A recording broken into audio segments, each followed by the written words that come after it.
سلاف و ڕێز و هیڤێن دەمە خۆش دەگەڵ کورد کۆنەکشن ji dengê ئەمریکا li Washington ez dexîlêşemo. لای منیشەوە حەیدەرکەریم ئەم کاتتان خۆش لەم بەرنمەیەدا ئێران لەگەڵ 6 زلهێزی جیهانی دەگەنە سەودایەک لەسەر بەرنامە ناوچیەکەی پەرەسەندنی ژمارەی پەنابەرانی سووریا و راپۆرتێکمان لەسەر شەقامێکی ناوشاری هەولێر هەیە. ساڵێکی پشتی هێریشا داعش لەسەر شنگالێ کومانداری هێزین پاراستنا شنگالێ حەیدەر شەشۆ دەبە میوانی کورد کۆنەکشن. ڕۆژی دووشەمە عێراق دەستپێکردنی هێرشێکی ڕاگەیان بۆ کۆنتڕۆلکردنەوەی پارێزگای ئەمبار لە دەست ملیتانەکانی داعش کەوا ناوچەیەکی مەزنیان کۆنتڕۆل کردووە لە شارەکانی وەک ڕومادی و فەلوجە. لە بەیاننامەیەکی تەلەڤیزیۆنی داهاتووە کە کردارەکە سەربازانی عێراقی و هەروەها شەرکەرانی شیعە و سونە لە خۆ گرتووە. حکوومەتی عێراق ئەمباری کردوتە کاری سەرەکی لەوەتەی کۆمەڵی داعش ڕومادی کۆنتڕۆل کرد لە هێرشێکی مانگی 5 کەوا بۆ مای بەرپاکردنی ڕەخنەی نوێ لە لەشکری عێراقی. هێزە هاوپەیمانەکان بە ڕێبەرایەتی ویلایەتە یەکگرتووەکانی ئەمریکا پەریان بە کردارەکانیان داوە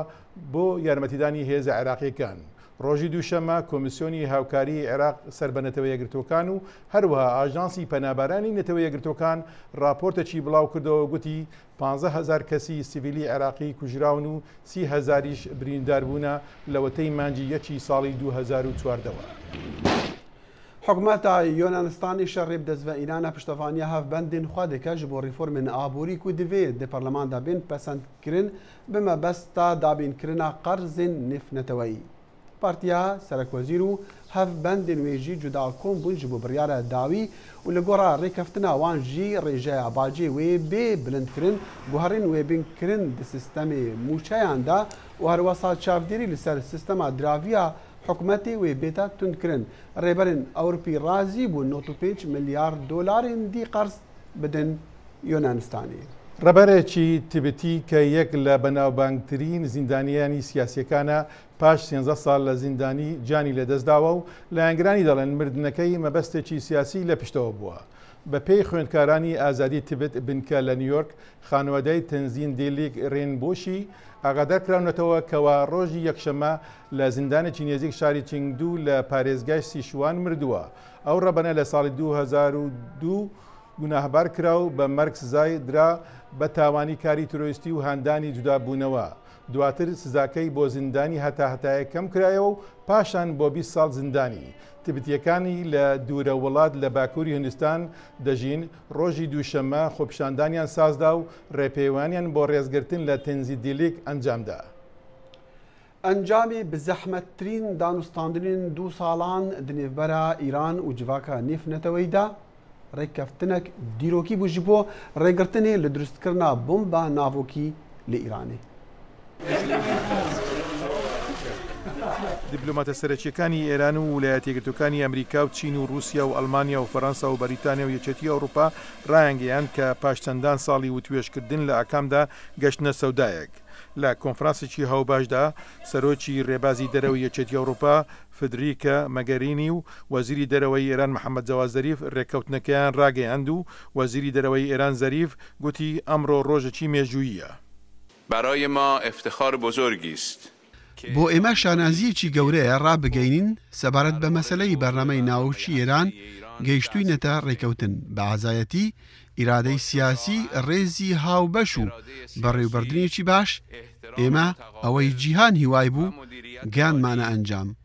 کاربەدەستان بە سەودایەکی باشیان ناوزەت کردکەوە هەموو لایەک هەوڵی بۆ دەدا. جیاوازی و ناکۆکی ئێمە هیچ کاتێک لەگەڵ خەڵکی ئێران نەبووە و ئێمە ئەوە دەزانین گەمارۆکانی پەیوەست بە ناوکی چەند کاریگەری قۆڵی بەسەر ژیانی ئێرانیەکان هەیە. سپاس بۆ ڕێکەوتنەکەی ئەمڕۆ ئەوە دەگۆڕێت لە بەرامبەر ئەو گۆڕانە مەزنەی کە ئێران قوبولی کردووە بۆ بەرنامە ناوکیەکەی. وەزیری دەرەوە جان کێری دەڵێت بەبێ ئەو سەودایە ئێران تەنیا چەند مانجێکی کەمی مابوو بۆ هەبوونی کەرستەی کافی بۆ سازکردنی 10 بۆمب. گوتی بەڵام بەپێی ڕێکەوتنەکە ئەوە 10 ساڵێک دەبات بەر لەوەی ئێران کەرستەی کافی هەبێت بۆ سازکردنی 1 بۆمب لە 1 ساڵدا. ئێران سوورە لەسەر ئەوەی بەرنامە ناوچیەکەی هەمیشە بۆ ئاشتیانە بووە و دەبێت. بەرپرسی ڕێبازی دەرەوەی یەکێتی ئەوروپایی خانم مەگەرینی دڵنیایی بە جیهاندا. ئێران دووپاتی دەکاتەوە کە لە هیچ حاڵەتێکدا هەوڵی وەدەستهێنانی هیچ شەکێکی ناوکی نادات. بەڵام ڕێبەرانی جیهان هێشتاش مەترسی پەرەسەندنی گرژیەکان لە خۆرهەڵاتی ناوڕاست دەکەن، هەروەها مەترسی ئەوەی کەوە نامتمانەیی لە نێوان ئێران و نەیارەکانی وەک عەرەبستانی سعودی و ئیسرائیل بۆی هەیە بەرەو شەڕی لەشکری بڕوات ئەگەر ئێران جەبەخانەی ناوچی ساز بکات. بەسانایی نەبوونی ڕێکەوتن مانای ئەوەیە دەرفەتی مەزنتر دەدرێت بۆ شەڕی زیاتر لە خۆرهەڵاتی ناوەڕاستدا. بە هەر حاڵ ئێمە هیچ شتێک لەدەست نادەین بە تاقیکردنەوەی ئەوەی ئایا ئەم گیرروگرفتە دەتوانرێت بە ئاشتیانە چارەسەر بکرێت یان نا. بەلایەکی دیکەوە سەرۆکۆماری ئیسلامی ئێران حەسەن ڕوحانی بۆ دڵنیاکردنەوەی ناوەخۆ باسی لە ڕێکەوتنەکە کرد و پەسنی ئێرانی کرد لە هەوڵەکانی سەبارەت بەوەی کە ئێران مەبەستی ئاشتیانە بووە و گوتی ئەمەش بۆ جیهان ڕوون بووە. ئیسرائیلیش ئەو ڕێکەوتنەی بە هەڵەیەکی مێژووی لەلایەن کۆمەلگای نێونەتەوەیی ناوبرد. سەرۆکوەزیری ئیسرائیلیش زۆر بە توندی دژی ئەو ڕێکەوتنە بوو و گوتی هەموو هەوڵێک دەخاتە گەڕ بۆ ئەوەی ئەو ڕێکەوتنە پەسەند نەکرێت. وەزیری دەرەوە جانکەری هەندێک لە بەدیلەکانی پێشنیارکراو بۆ سەوداکە وەک زیادکردنی گەمارۆکان دژی ئێران تا تاران دانواندن بۆ داواکانی نێونەتەوەیی بکات سەبارەت بە بەرنامە ناوچەکەی بە خەیاڵ ناوبرد. ڕەخنەگران لە ئەمریکا و لە ئێران دەڵێن سەوداکە لە بەرژەوەندی لایەکەی ترە. جا دیبلۆماتەکان ئێستا ئەرچی ئەوەیان لە سەرشانە کە سەوداکە بە وڵاتەکەیان بفرۆشن و بڵێن لە بەرژەوەندی خۆیانە. حیدر ڕاست وەختن بێژن بزەحمەتترین دانوستاندن بوون دوان چەند ساڵاندا. بەڵێ دەخیل بەڵێ ئەوجا حیدر شتێکی بیر هاتەوە کە لە ڕێکەوتنەکە داهاتووە ماوە بە ئیران دەدرێ بە موضوعی باسکردن و ئەوەی کردنی ڕێ بدا بووم پشکنەران بچنە ناو ئێران یانی ئەمە کەسیش باس ناکات. بەڵێ ئەوە لە وەکو دەرەکەوەی لە وتوێژەکاندا ساختترینە کۆس بۆ لە بەردەمی وتوێشکەران کە ڕێگا بە پشکنانی نەتەوەیەکتان بدرێت بۆ شوێنەکانی ناوچی ئێران. بەڵام ئێستا ئەو بە میکانیزمێک چارەسەرکراوە ئەو مافە بە نەتەوە یەگرتوەکان دەدات کە فشاری چوونە ژوورەوەی ئەو بنکانە بکاتن. بەڵام لە هەمان کادا ئەو مافەش بە ئێران دەدات کە دەم و دەست ئەمە ڕابگرێ قبول نەکاتن لە هەمان کاتە مافی بەوەدا کە بە ڕێگای ناوبژیوانەوە بەرامبەر بەمە ڕابۆستێتن. یعنی ئەو گەشتنا ڕێکەتنی جێبەجێکردن ڕێگەشتنا ڕێکەتنی ڕەنگە زەحمەتتر بەش ڕێگەتنی بخوا. سپاس حیدەر. لەوان ڕۆژان شەڕن لە باژارێ حەسەکێ دنێت بەرا هێزین ڕژێما ئەسد و داعش دەنە هێزین کوردان بە تنێژ دوور چاودێری دکن و دبێژن وان ناوێ ئالیکاریا ڕژێمێ دیڤیان شەڕاندا بکن. ji حەسەکێ راپۆرتا پەیامنێری دەنگی ئەمریکا زانا عومەر.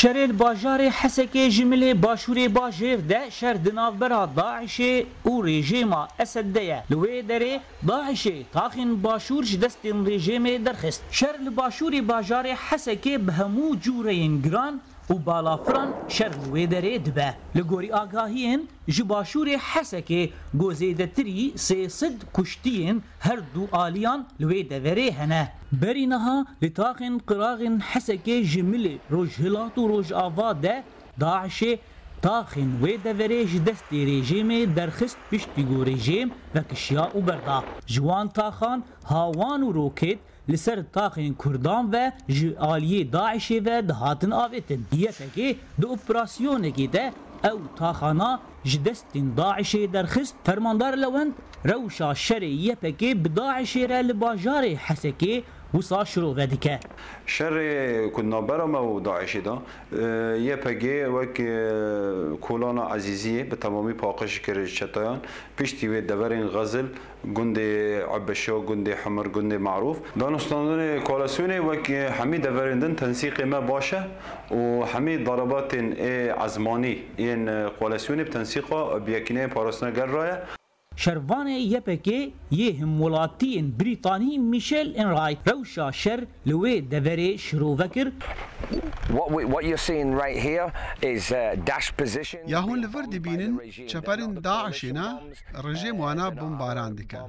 نهزین هف بیمانا نها شر لحسکه دنیر برا رژیمی و داعشی دایا ام جدور چاودیری دکن و مناوی بجدار بن و آلیکاریا رژیمی بکن چونکو کردان گلک در دیوی رژیمی دیتیاو و ناوین وگرافان دبران. حتی وی خوناغی یکینی پاراستنا گل تنه به ارکی رولا پاراستنا تاخین کردا دکر. پشتی شکناندنا رژیم و فکشاندنا و فرمانداریا گشتی یا یکینی پاراستنا گل د کنگره کی چاپمنی ده اپراسیونا رزگارکرنا باجار حسکی راگهان د کنگره ده سوزدار دیریک انداما فرمانداریا گشتی یا یکینی پاراستنا گل تکز کر کو ته افکاری د نافبرا هزی وان و رژیم ده تنیه اپراسیونا رزگارکرنا حسکی به افکاریا بو کوالسیونا ناونتویره ویدی و دست پی بکه حسکی باجارکی پر تفله هوا و بهتری هزکی شرد نافبراوان ده هنه لآلیه کی جدا یکینی پاراستنا گل و داعش شردکن لباشوری حسکی تاخن دست رژیم ده مینا غیران و نشوایه او در شرد نافبرا داعش و رژیم ده هیه زن عمر دنگ امریکا حسکی ئاژانسی پەنابەرانی نەتەوە یەکگرتوەکان دەڵێت ژمارەی ئەو پەنابەرانەی لە شەڕی سووریا ڕایان کردووە بۆ یەکەم جار گەیشتە سەرووی 4 ملیۆن کەس بەمەش سووریا لە پلەی یەکەم دێت لە لیستی قەیرانی پەنابەرانی جیهانیدا. خالید فەتاح ئەم راپۆرتەی هەیە. آژانسا پنابرین نتوید اگرتی راگهاند هجمارا پنابران جه اگرا شر سوریا و عراق اوین مالین خوب جه هیلان بو یکم جار گهشتا پتر جه 4 ملیون کسان کو او خرابترین قیرانا پنابره لدم 10 سالان دا. دیرل گریس گربر جه آژانسا نفت نتوی یا پنابران دبیجد جاوره دیتا کرن نزیکی 250,000 کسین دی زیده تر ببن حتی 2 ماه یا به ساله ولی سر چندین ولاتین هفت خوب دگل سوریا بلاف ببن. 5 وڵات لە هەرێمی میوانداریە پرانیاوان دکەن تورکیا لبنان ئوردن عێراق مسر لێ پرانیاوان یەل تورکیا نەها نزیکی 2 ملیۆن پەنابەرن سووری هەنە لە لبنانێ زۆرینەک هەیە هەر یەک لەسەر 3 کەسان لە لبنانێ پەنابەرێکی سووریا. آژانسا نتوین اگرتی یا پنابران UNHCR دبیجد چاره ککا 5 ملیار و 500 میلیون دلار پیدوی بورک خراوین مروبانی نفت نتوی با آلی کاری کرنا پنابران یهاتی برهف کرن. نبونا دراوی و سنگی و گباشکا زور اختصر روشا پنابران و هر وسا خلکن ولاتن مهوانداری پنابران دکن. جبر وی چنده آجانسین آلی کاریان و جوانا UNHCR و بهرکا زورا پروگرام خو حلوشیند جبر نبونا پارهی. براین هانسفورد پیفدار UNHCR لواشنطن دبیجتن بهر آوایه که بد اموه پیدوین سرکی بو پنابران برهف بکین سر رای خلق پتر ولات خو بجهت هلت و جمارا مشخد بویا زیده تر دبت. هەلبەت UNHCR نەبتەنەیە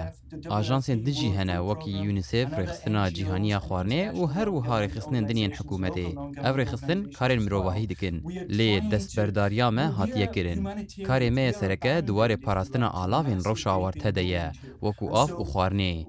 لێ دەما و داخوازێن ڕۆژانە زۆر دەبن دە هەر ڕۆژێکێدا بێتر و بێتر خەلک دەبن پەنابەر و ئاوارە دەوێ ئەم ئەرک و پێدەویێن سەرەکە ئامادە بکن جبر وی چنده ام نه بتنه داخوازا زیدکرنا آلیکاریا مرۆڤاهی دکن دی ام داخوازا هفگرتنه که ناونتوی دکن به تایبەت لگل وان ولاتان اوین کو زور بدلکی فره میوانداریا پنابران دکن. خانم دیرل سردانا چندین ولاتا کر دا جن نزیک و لسر روشا پنابران بزانتن هر وسا سردانا پنابران لحرما کردستان کر و هفدنگ بود دگل گازندین کار بدستین حرمه لسر آلیکاری کرنا لاواز یا پنابران. ڕەوشە پەنابەرن سووری لە کوردستانی هەندێک پێشەڤەچوون بخۆوە گرتیە. ئەم هاتنوچوونە وێری دکن لێ ڕاستە ئالیکاریە بێدوی ژلای جیڤاکە نێڤنەتەوەی بگشتی نایەتەکردن. ئەڤ ڕەوشە لە ئوردن و لبنانێ هەیە. لێ تورکیا بەرپرسیارەتیە خۆ بدەستگرتیە.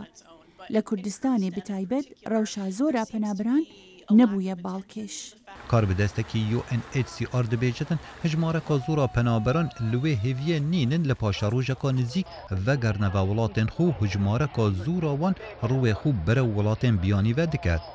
به هیوی بون هاندره بو گلکا جیانا خو بخته مترسیه دا و دریای بره و اروپا در باس بکت. خالد فتاح دنگ امریکا. لە هەولێر شەقامێک هەیە بە ناوی شەقامی ئیسکان و دەکەوێتە ناوەڕاستی شارەکە و خەڵکێکی زۆر لە کوردستان و تەنانەت لە وڵاتانی دەرەوەش بۆ بەسەربردنی کاتێکی خۆش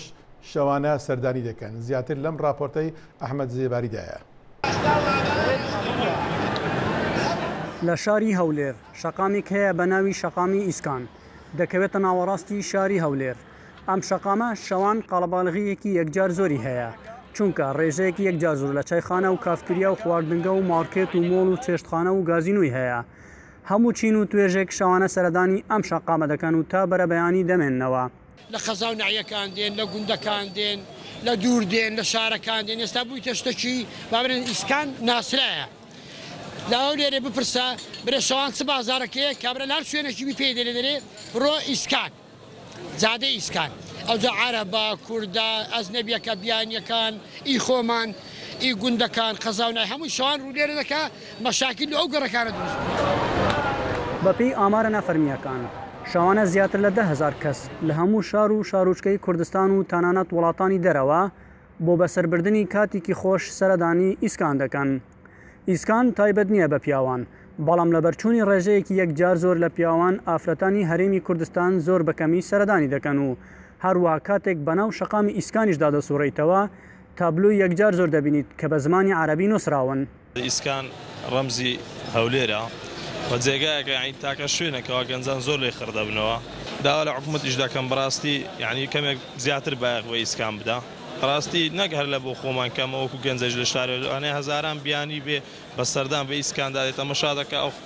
جادەیە ئەو خەڵکە لە سەری دانیشتە ڕاستی شتەشی کەمێک ناشی نەگە بەهادبایە و بیتوانی بای ئەو جادەیە بگرێ یعنی شتێکی جوانتری پیشانی شارەکەی لێدا. وەک هاونیشتیمانیان دەڵێن ئەم شەقامە پێویستی بە کۆمەڵێک گۆڕانکاری و خزمەتگوزاری هەیە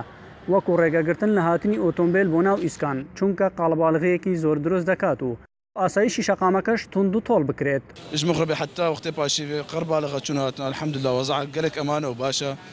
بۆ خۆ یعنی ئیسکان خۆ یعنی بخۆ هەولێر شارە گشتیار یعنی خەڵک هەمی یعنی خەڵکی بسەمە ڕۆژ ئاڤال بێنێنە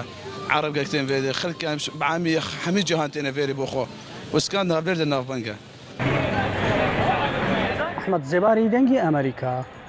هەولێر. پنتاگۆن بڕیاردایە لە 3 ساڵین داهاتی 40,000 سەربازین خوا کێم بکە.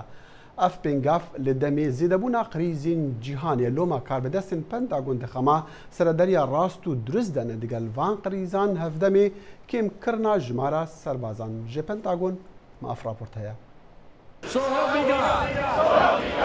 کەمکردنەوەی 40,000 سەرباز هەتا کۆتایی ساڵی 2018 بەهۆی کەمکردنەوەی بوجەوە کاریگەریەکی گەورەی لەسەر سوپای ئەمریکا دەبێت. ئەفسەری پایەبەرزی سوپای ئەمریکا ڕاندی جۆرج بە پەیامنێرانی گوت ساڵەکانی کەمکردنەوەی بوجەی لەشکری بە ئەندازەیەکی بەرچاو و قەبارەی سوپا کەم دەکاتەوە. ئەم کەمکردنەوەیە لە ساڵی 2012ەوە دەگاتە کۆی کەمکردنەوەی 120,000 سەرباز لە سوپای ئاسایی یان بەڕێژەی لە 121.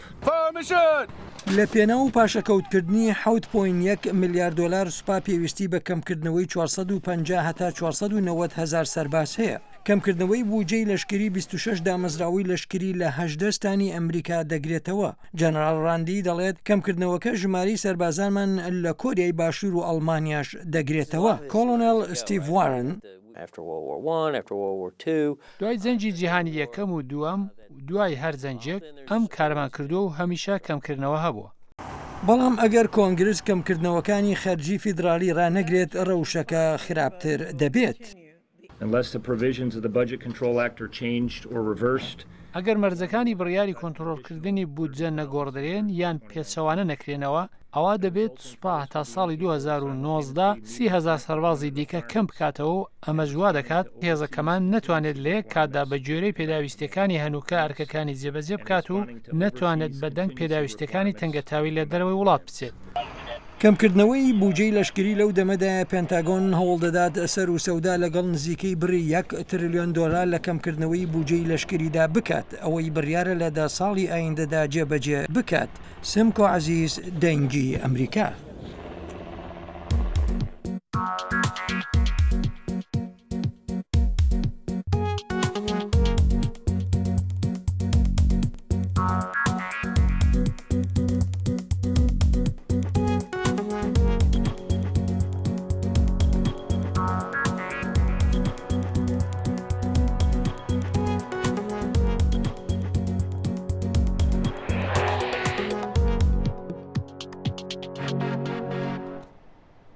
نێزیکە ساڵک دەرباز بە بسەر فەرمانە شنگالی پار لە دەستپێکە مەها هەشت ملیتانین کۆمەڵا دەولەتە ئیسلامی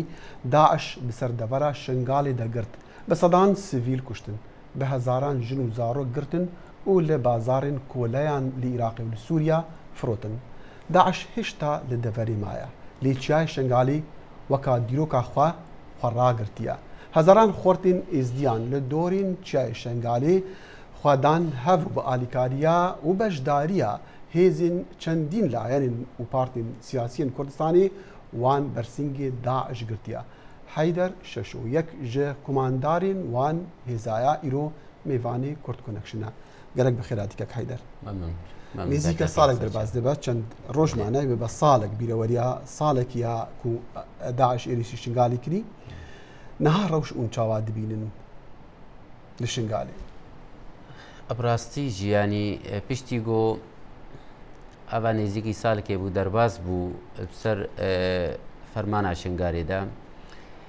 یعنی مە بەهوەری هەبوو گۆ ئیشنەهان کێ بتر کە احتمام و ئەو شنگاری بێتە دانن کە خەڵکی شنگارە شنگاری ڤەگەڕێ بەس هێویدارن لڤیان چەند ڕۆژێدمایی ئەو بیرانین ببێ بیرایینە ڕزگارکردنا شنگاریدا یا خەڵکی شنگار بێکارە بێ ڤەگەڕێ شنگار بەلێ ئەو فەرمانە بسەرێ خەڵکی شنگارێ دەهاتی و هەمچ کاژی گۆداری کردووە دیت کە هەزارێت ئینسانی شنگاری کەتنە دەستێواندا و هەزارە هاتنە کوشتن و هەزار ئەس بێژ ماتە کەچ و ژنێت ئێزدیە هاتنە فرۆختن و تجارەت پێ هاتەکردن وەکە بەری سەدێت ساڵە واسین کێ بسەرێبی ملەتی کردن ئەم هێویدارن و ئەف مەسەلە ببێ مەسەلەکە نەبەس مەسەلا ئێزدیە یا مەسەلا کوردستانی ببێ مەسەلەکە جیهانی هەموو دەولەتی جیهانی سەربسەکردن بۆ چاوا کاروبان مافێوی خەڵکی بستینن و داعش وان دەڤەرە هەمیدە نەمینێ هەلبەت کاک حەیدەر ڕۆژانە ئەمە بەرنامە هەنە مە راپۆرتانە شنگالی و لەسەر دەردی شنگالیان پشتی ساڵێکی لێ چما شنگال نائێ ڕزگارکردن ئەو پرسیارە گەلێک خەڵکیە براسیل دیتن ئەمەدا ینی وەگو یەکش شەروانێت ئێچوای شنگاریدا و هەکە وان شەرواناژی قبول کردین کە بنە بەرپرسێ هێزە پاراستنا شنگاری ئەزت بینم براسی گەلک سەبەب هەنا سەبەبە هەرە ڕئیسیژی ئەوە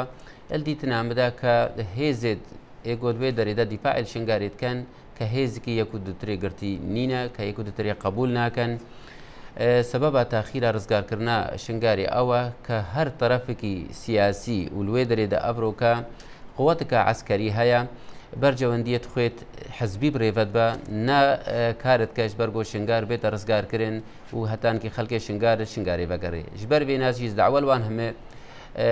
partiyet siyasiyet Kurdistanî dikem که دەستی خۆ بتنایە و دەترێ وەکە چاوال کۆبانێ دەچێ بوو و کوردیتی شەرکردن هەتانکی شنگار هاتی ڕزگارکردن ئەزوێ داوێلوان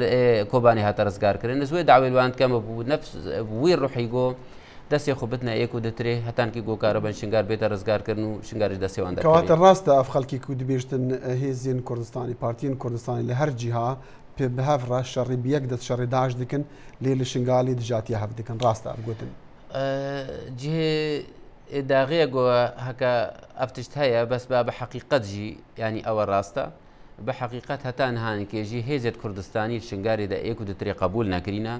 هێزێ کوردستانی شنگاریدا دەست نەدانە ئێک و دەترێش ڕزگارکردنا شنگاریڕە کارکردینە هەر وەختی هەتانێکی گۆ بەرجەوەندیت خوێت حزبیت تەنگ سەر بەرجەوەندیت کوردستانیڕە و سەر بەرجەوەندیت خەڵکێ ئێزدیە شنگاریڕە دەرباز بکەن جارگا دیترێ داهوا لێبۆرینت کەم هەکە ئەسبێژم بەس پال دیتن ئامەداوێ سەبە بکە هەرە ڕئیسی ژوانە ئەوە یەکەل شنگاریدا نابنە دەستێک کە ملەتێ شنگاری و خەڵکێ شنگاری سەری سەدی هەشتی هوش پێنج شوانە گۆ ئێزدینە ji ber wê najî sebeba taxîra wê ez bi xwe bînim ka sebebek jê bînim ewa yanî başa heta hêzên êzdiya hêzên cuda cuda hene belkî nehev bîrin û belkî nikarin bi hev re kar bikin heta çendî ev rast e ew jî rastî têde heye û sebeba wê jî wan dîtinê Partiyê Siyasiyet Kurdistanî şingarî de vedgerê yanî geleke ji wana her tarafekî siyasî bi devxwe vedkişînin hetankî îradeka êzidiya ew şervanêt êzidiya li wê derê îradeka serbixwe nebe wego êzidî herekî etraf bi ser xwe de kişandîne daxwaziya ji wan hemû jî dikem ke li berçavê xwe de yînin ya girtina xelkê şingarê ya şervanêt êzidiya li şingarê de المصلحة هم ملتي كردية والمصلحة خلق ما إزدية شنغاري وهم دبرت إزدية دتري ده هكا الشيخان وهكا البحشق وبحزانة وهم جيجو ملتي ما إزدية تدمية أسيفي دارم جو أو أحزاب كردستاني ببنا السبب إجرتنا ما نببنا السبب دور كرنا ما وجار كادي تري شنغار وبحشق وبحزان وأول بدستي داعش دبمينه وخلق ما درب رزيل به هزا كوتو قمانداري بيدك هزا بارسنا شنغاليا وندبيجن نبسر چه بارتيا ويا چه معنى قبول كرن چه معنى قبول كرن ام تخوازن في برسياري براسيج وزارة بيشمرگه بكن و اش جناب سروكي هرمي بكن اوه هزه دو وقتی گو هزت بيشمرگه فرمي دست شنگاري كشاندن او خلق شنگاري ما ودفاع الارض شنگاري كر ودفاع القدسيات شنگاري كر بديلا جو بشگرتنا وی هزه بکن گو او هزه بيت قبول كرن يا او هزه وكا خو بمينه كدفاعت خو بك كرل وی هزه بگرن گو او هزه جي نگرل شنگاري دا براسي جيل ديتنا مد او درسنينا اجبر بيناجي اسيوي دارم گو وزارة بيشمرگه حكومت هرما كردستان بشگرتنا وی هزه بك او وی هزه قبول بك ابنابي هزه پاراستنا شنگاري يا ابنابي هزا ازديا جبر گو بدها وسكارم بجمه تبصدا شهيد مدانا الببينا بيدا وخوينا خسر شنگاري رجاندنا اجبر وينا اجبر احترام خوينا وان شهيدا را احترام ارض شنگاري ودفاع وهزه الشنگاري كريكا او نابي وهزه بمينه ونابي قوتا ازديا بمينه تو دخوازي هزين بارسنا شنگالي بكافن ناف هزا بيشمرگه لاتهاتي گرتن بتاوانا هنديكو هزا بارسنا شنگالي وندخوازن بسر هزين الشيعة عن حشد الشعبي بن اجبر قد روجا بيشي داجي وهتانكي جوروجا هاتما قرتنشي هر وقتي والهر تصريحاتي والهر برنامج تلفزيوني يجي مدعوة كر الوزارة بيشمرگه كهزا باراسنا شنگاري بيتا قبول كرن بسر وزارة بيشمرگه او تيبدمندي كا خوب وي هبي وي هزي بس بداخه يعني نها تقبول كرنش قبلي وزارة بيشمرگه ياش قبلي اطراف سياسية معني المنطقه ده بل قرتنا اغوس هاتما قرتنجي قوتني كچما في هزي آریکاریش حکومت عراقی ورگرتیه بسر ریکا هی حشد الشعبی و از نها جار که دتري دوباره کم اما وقو حشد الشعبی نبونا از ريز واحترام التضحيات حشد الشعبي داين اجبرقو دفاع الارض عراقي كدجي داعش از ريزي اللي تقرمو از هيفيت كم جو سركتيبا بس الدبركة وكا جو شنغاري يا الكردستاني دا او هيزا هتا نهان كي بسر هي حشد الشعبي نهاتنا منتقده ونهات يا قبول كرن بس امام او اريكاريا ما قرتي او اريكاري حق ما بو وهم اقليات عراقي اي ديني واي قوميجي حق دانا وانا جو دفاع الخوا بكن وبشقرتنا وان بكن جار قاعد تدرس دوبارات كم واز دعوات كم هكا حكومه هرما كردستاني هزا باراستنا شنگاري قبول لك بشكل كي فرمي بسر وزارة بيشمرگه جو دليل ما نگري جو جار قاعد تري اجبرگو ام بيجن بشي شكل يجي بك شنگارو هم مناطق تابعي محافظه موصل مناطق العراقيين وتابعي حكومه مركزينا بس ام دعوه وان بكن بري وانجي جو بشقرتن واري كاريا ما بكن بس هكا نكن ام هيفي دارن جو ريل ما نكرن قوم دفاع الخو بكن سپاس اكاك حيدر ام جي هيفي دارن كو بيروريا يك سالا داگير كرنا شنگالي وهاتنا داعش ببا روجا رزگار كرنا ويجي دستي داعش قالك سپاسو ام هيفي سركتني جو دخوازن قالك سپاس دست خوش بهم هيفي كان جو زوتري وقت بريار بيت دانه كشنگار ومناطق كردستان هم يجي بين رزگار كرن زور سپاس حيدر شو كوماندار يكج كوماندارين هيزين باراستنا شنگالي ميواني كورت كونكشن وزان زاناين امريكيين فالهيا عثماني قالك كيف خشن بوينين كو جميع عثماني نيو هوريزن دقهنا وان هرچند او نزيكي حصاري بلوتو دبا